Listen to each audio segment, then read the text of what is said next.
제가 세상을 살면서 결코 믿지 않는 것이 하나가 있습니다. 우리 성도님들은 많은 것을 믿으시겠지만 저는 결코 믿지 않는 게 하나가 있는데 바로 사람의 성품입니다.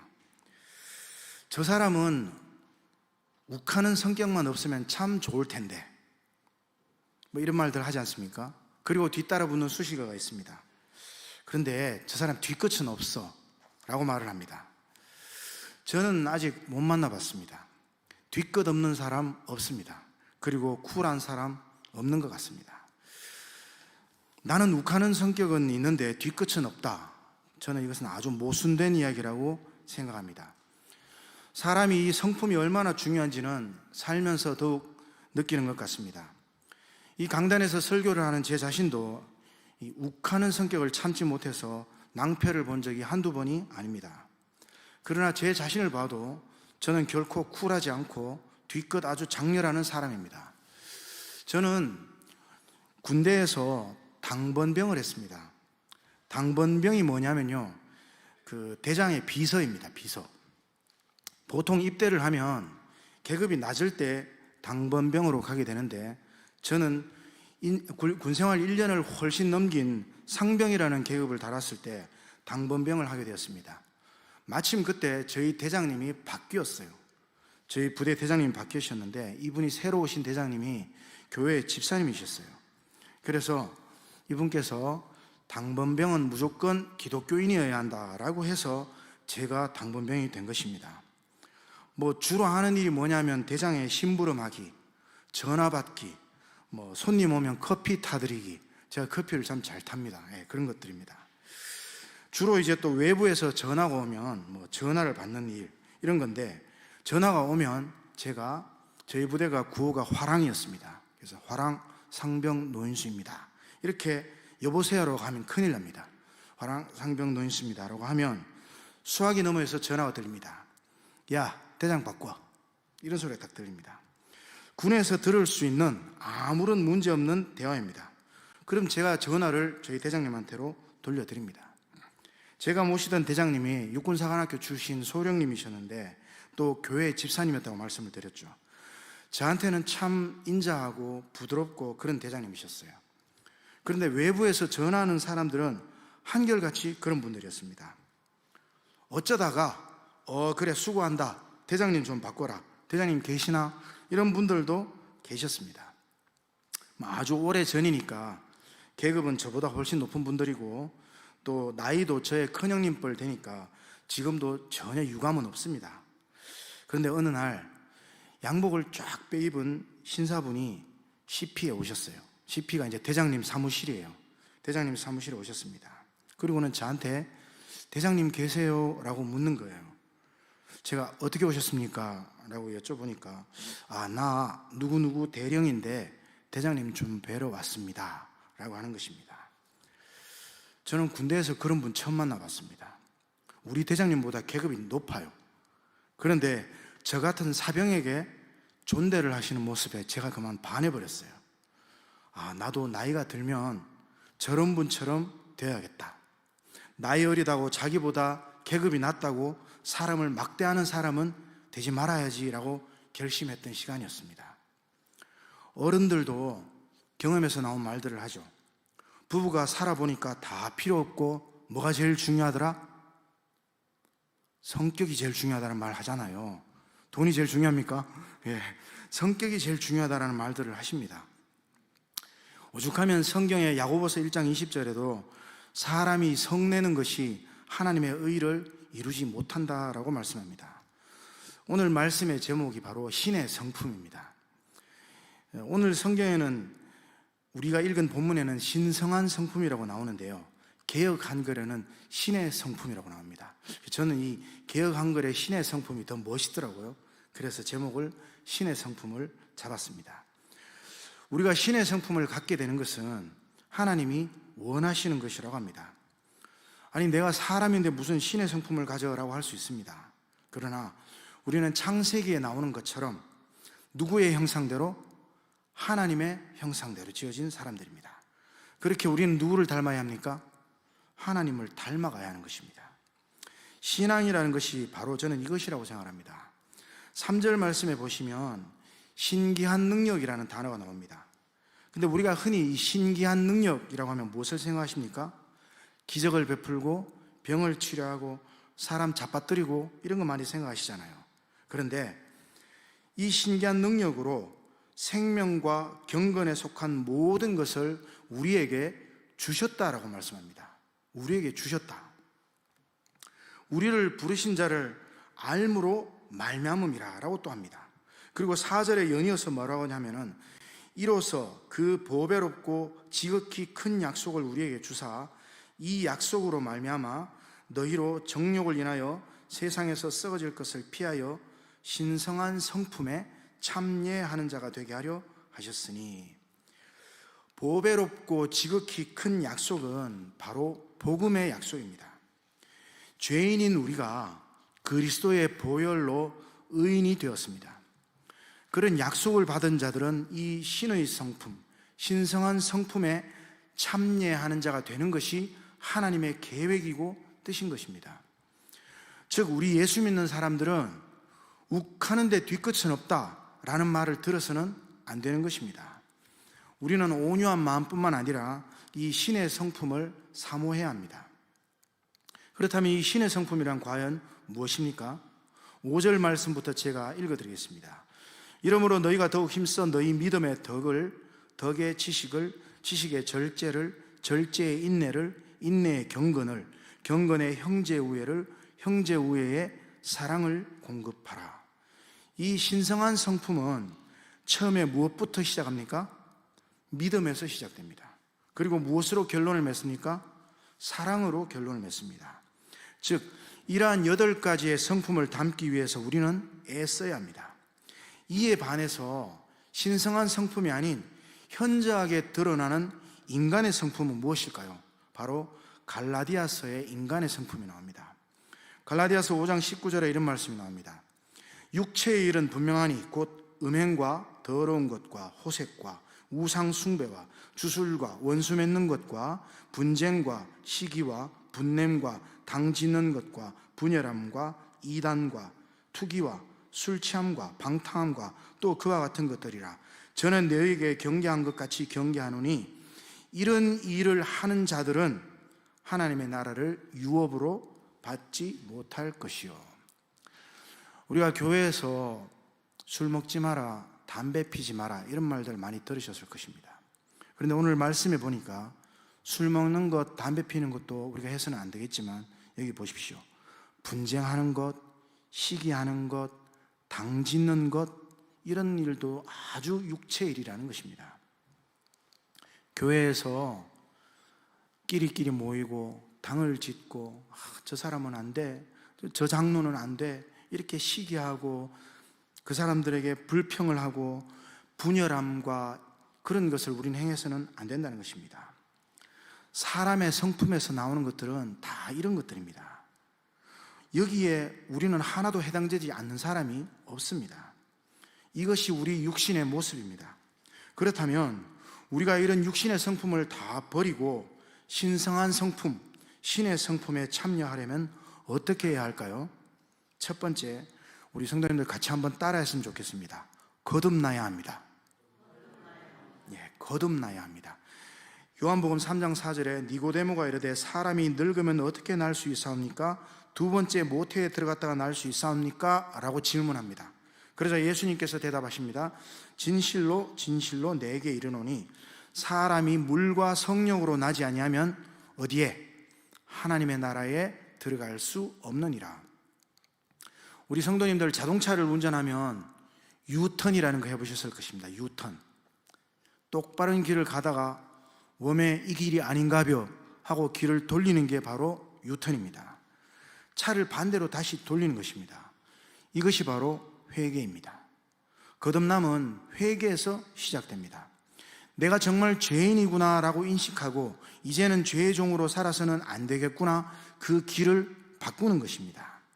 가만히 있는다고 거듭나는 것이 결코 아니라는 것입니다. 초기 기독교 신학자인 어거스틴은 고백록이라는 자신이 쓴 책에서 이런 말을 하고 있습니다. 내가 아버지의 집에 돌아오기까지 참된 안식이 없었나이다. 여기 아버지는 누구를 가르칠까요? 하나님입니다. 하나님의 집에 돌아오기까지 참된 안식을 누리지 못했다는 것입니다. 이것은 하나님을 인격적으로 만나고 내 아버지가 되기 전까지는 그것은 거듭남이라고 할 수 없다는 것입니다. 오늘 본문 2절에 이렇게 말씀합니다. 하나님과 우리 주 예수를 알므로 은혜와 평강이 너희에게 더욱 많을지어다. 여기서 안다는 것은 내가 머리로 아는 것이 아닙니다. 하나님을 인격적으로 만나는 것입니다. 부모가 나를 아무리 사랑해줘도 내가 그것을 깨닫지 못하면 그 사랑을 느낄 수가 없습니다. 그런데 많은 사람들이 그 사랑을 언제 깨닫습니까? 자기가 부모가 되었을 때 깨닫습니다.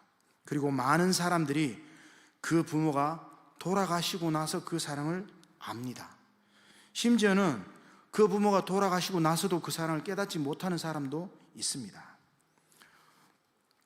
거듭난다는 것은 하나님이 나를 얼마나 사랑하시는지, 내가 얼마나 추악한 죄인인지 깨닫는 것입니다. 그리고 예수님을 나의 주인으로 모시고 사는 것이 바로 거듭나는 것입니다. 어떤 분들은 한 번만 거듭나면 끝이다 라고 하시는 분이 있는데 성경을 보면 그렇지 않습니다. 믿음이 좋은 사람도 어떤 계기로 그 믿음이 더욱 강해지는 것을 우리는 볼 수가 있습니다. 우리는 거듭나야 합니다. 부모를 잘 섬기는 참된 효자는 자신이 효자라고 말하지 않습니다. 그저 자신은 불효자라고 말하면서 부모에게 최선을 다합니다. 그런데 불효자들은 꼭 자신이 효자인 것처럼 말합니다. 마찬가지입니다. 내가 믿음이 좋다고 말하는 것은 이미 거듭나면서 탈락이라고 저는 생각합니다. 우리가 구원을 받는 데 있어서 믿음으로 구원을 받습니다. 다 믿으시죠? 그런데 그 믿음이 얼마만큼 커야 구원을 받습니까? 하루에 기도 한 10시간 하면 믿음이 좋은 것입니까? 헌금을 몇백만 원을 드리면 그게 믿음이 좋은 것입니까? 우리는 하나님 앞에 늘 부족한 죄인입니다. 우리가 그리스도의 보혈의 공로를 무엇으로 갚을 수가 있습니까? 그저 모든 것이 은혜고 모든 것이 은혜라고 고백하는 것, 이것을 깨닫는 것이 바로 거듭남인 것입니다. 두 번째로 신의 성품에 참여하기 위해서는 따라해 보실까요? 성령을 받아야 합니다. 네, 성령을 받아야 합니다. 사도행전 1장 8절에 오직 성령이 너희에게 임하시면 너희가 무엇을 받고? 권능을 받고 예루살렘과 온 유대와 사마리아와 땅 끝까지 이르러 내 증인이 되리라 하시니라. 성령이 임한다는 것은 거듭나지 않으면 불가능한 일입니다. 사복음서에 보면 예수님의 12제자들이 나오죠. 그들은 우리가 그냥 보았을 때도 예수님을 잘 따르는 것 같아 보이지만 결정적인 상황에서 그렇지 못했습니다. 그들은 늘 육체의 일을 생각했고 메시아이신 예수님을 또 의심했습니다. 어쩌면 우리의 신앙도 결정적인 상황에서 다 드러나는 것이라고 할 수 있을 것입니다. 그들은 예수님이 잡혀가실 때에 모두가 다 도망을 갔고 베드로는 심지어 예수님을 부인하고 저주까지 했습니다. 우리가 이 공자나 석가모니를 보면요, 그들도 제자들이 있잖아요. 공자나 석가모니의 제자들은 대단한 사람들이었습니다. 공자의 제자들은 정말 자신의 선생을 잘 따랐고요, 또 석가의 제자들은 당시 아주 유력한 사람들이었습니다. 예수님의 제자들과는 비교가 되지 않았습니다. 그런데 예수님의 제자들은 어떻습니까? 예수님이 사람 보는 눈이 저렇게 없으신가? 라고 할 정도였습니다. 그런데 바로 그것이 저는 우리 기독교의 탁월성이라고 생각을 합니다. 원래 훌륭한 선생님 밑에 훌륭한 제자가 나오는 법입니다. 그럼에도 불구하고 예수님은 별 볼 일 없는 이들을 제자로 삼았습니다. 늘 누가 큰지 다투고 어떻게 세상이 바뀌면 한 자리 한번 맡아볼까 이런 생각밖에 없었습니다. 그런데 그런 그들이 변했습니다. 예수님이 부활하시고 승천하신 후에 완전히 변했습니다. 왜 변했을까요? 성령을 받았기 때문입니다. 그들이 성령을 받기 전까지는 우리랑 전혀 다를 바 없는 힘없는 신앙인들이었습니다. 그러나 그들이 성령을 받은 후에 예수님을 위해서 목숨까지 버리는 담대한 사람들이 되어 있었습니다. 우리 성도님들께 제가 질문 한번 해보겠습니다. 우리에게 신성한 성품, 신의 성품이 있을까요? 없을까요? 대답 안 하실 줄 알았습니다. 있습니다. 하나님이 주셨습니다. 또 질문하겠습니다. 예수 그리스도의 사랑이 우리에게 있을까요? 없을까요? 네, 있습니다. 우리에게 있습니다. 예수님의 사랑이 우리에게 있습니다. 왜냐하면 우리는 하나님의 형상으로 만들어졌기 때문입니다. 단지 우리가 그것을 깨닫지 못하기 때문입니다. 하나님은 우리에게 신성한 성품, 예수님의 사랑 다 주셨습니다. 저와 우리 모든 성도님들이 이런 성령을 사모하시기를 바랍니다. 세 번째로 신성한 성품에 참여하기 위해서는 늘 예수님과 동행하여야 합니다. 같이 한번 해보실까요? 늘 예수님과 동행하여야 합니다. 늘 예수님과 동행하여야 합니다. 8절 말씀을 같이 한번 읽어보시겠습니다. 8절 말씀입니다. 시작. 이런 것이 너희에게 있어 흡족한 즉 너희로 우리 주 예수 그리스도를 알기에 게으르지 않고 열매 없는 자가 되지 않게 하려니와. 저는 안 믿는 가정에서 태어나서 교회 100m밖에 안 되는 가까운 거리에서 살았습니다. 그래서 교회에서 놀았어요. 교회에서 예배를 드린 게 아니고 교회에서 놀았습니다. 근데 친구들이 봤을 때 저는 예수 믿는 사람이었죠.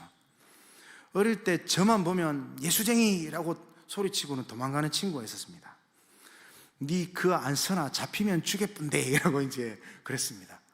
저만 보면 예수쟁이 이러고 도망을 가는 겁니다. 그 소리가 정말 듣기 싫었습니다. 그런데 나중에 알고 보니까 이 쟁이라는 말이 그 분야에 아주 전문적인 사람을 일컫는 말입니다. 예수쟁이. 무엇인지 아시겠죠? 예수쟁이가 된다는 것은요, 늘 예수님과 동행하는 것입니다. 그런데 우리가 이런 것들을 등한시한다면, 즉 예수님을 아는 것에 부지런하지 못하고 게으른 자가 된다면 그 결과가 어떻게 되는가? 9절에 말씀하고 있습니다. 이런 것이 없는 자는, 예수님을 알기에 부지런하지 못하고 게으른 자, 예수님과 동행하지 못하는 자는 맹인이라, 눈먼 맹인이라는 것입니다. 멀리 보지 못하고 그의 옛 죄가 깨끗하게 된 것을 잊었느니라. 예수 그리스도를 알고자 노력하지 않는 자는 멀리 보지도 못할 뿐더러 하나님께서 우리의 죄를 사해 주신 것 그 자체를 잊어버린 자라는 것입니다. 부모의 은혜를 알지 못하는 사람들을 가리켜 우리는 뭐라고 하죠? 불효자라고 합니다. 우리가 예수님을 믿는다고 하면서 예수님을 알아가려고 노력하지 않는 것은 바로 불효자와 같은 것입니다. 예수님을 알아가는 것이 바로 예수님과 늘 동행하는 것입니다. 요한복음 15장 5절에 이런 말씀이 있습니다. 나는 포도나무요 너희는 가지라. 그가 내 안에 내가 그 안에 거하면 사람이 열매를 많이 맺나니 나를 떠나서는 너희가 아무것도 할 수 없음이라. 나를 떠나서는 아무것도 할 수 없음이라. 제가 아까 우리에게 하나님께서 신의 성품을 주셨습니까? 라고 질문했을 때 대답은 안 하셨지만 다 주셨다고 알고 계시죠? 예수님의 사랑을 우리에게 주셨을까요? 질문했을 때 다 주셨다고 대답을 하셨습니다. 그런데 우리가 하나님, 예수님을 떠나서는 신의 성품도 예수님의 사랑도 나오지 못한다는 것입니다. 우리는 예수님을 떠나서 아무것도 할 수 없습니다. 예수님 떠나서 우리가 무엇을 할 수 있겠습니까? 예수님을 떠나서 내가 뭔가를 한다면 그것은 예수쟁이가 아닌 거죠. 어린아이가 부모의 손을 놓지 않는 것처럼 우리는 늘 예수님의 손을 잡고 살아야 하는 것입니다. 말씀을 맺겠습니다. 신의 성품에, 신성한 성품에 참여하는 자가 다 되시기를 원하십니까? 그렇다면 우리는 거듭나야 하고 성령을 받아야 합니다. 그리고 예수님과 늘 동행해야 됩니다. 이것은 바로 하나님의 계획이고 뜻입니다. 오늘 본문 말씀 11절 말씀을 같이 한번 읽어보시겠습니다. 이같이 하면 우리 주 곧 구주 예수 그리스도의 영원한 나라에 들어감을 넉넉히 너희에게 주시리라. 아멘.